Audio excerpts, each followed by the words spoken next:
নাহিদ ইসলাম হলেন একজন বাংলাদেশি আন্দোলনকর্মী, কোটা সংস্কার আন্দোলনের অন্যতম সমন্বয়ক, অন্তর্বর্তীকালীন সরকারের সাবেক উপদেষ্টা।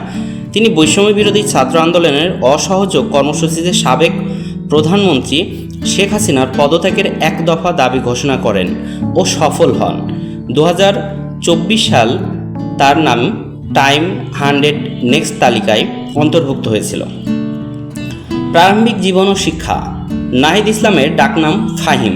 তার জন্ম 1998 সালে ঢাকায়। বাবা শিক্ষক ও মা গৃহিণী।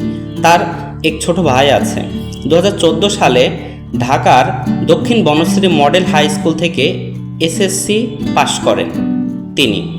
সরকারি বিজ্ঞান কলেজ থেকে 2016 সালে এইচএসসি পাশ করে ভর্তি হন ঢাকা বিশ্ববিদ্যালয়ের সমাজবিজ্ঞান বিভাগে। 2022 সালে অনার্স পাশ করেন তিনি। বর্তমানে একই বিভাগের মাস্টার্সের শিক্ষার্থী। নাহিদ বিবাহিত। আন্দোলনকারী ছাড়াও তার রাজনৈতিক পরিচয় রয়েছে। তিনি গণতান্ত্রিক ছাত্রশক্তির কেন্দ্রীয় নেতাও ছিলেন। কর্মজীবন।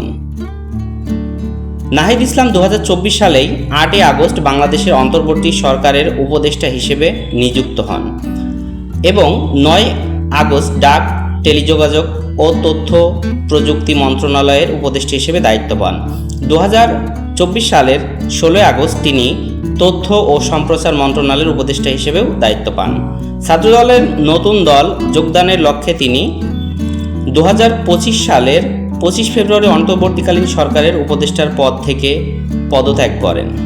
নাহিদ ইসলাম তুখোড় মেধাবী ছাত্র নেতা ও রাজনীতিবিদ। তিনি জীবনের মায়া ত্যাগ করে আন্দোলন করেছিলেন এবং তিনি সফল হয়েছিলেন।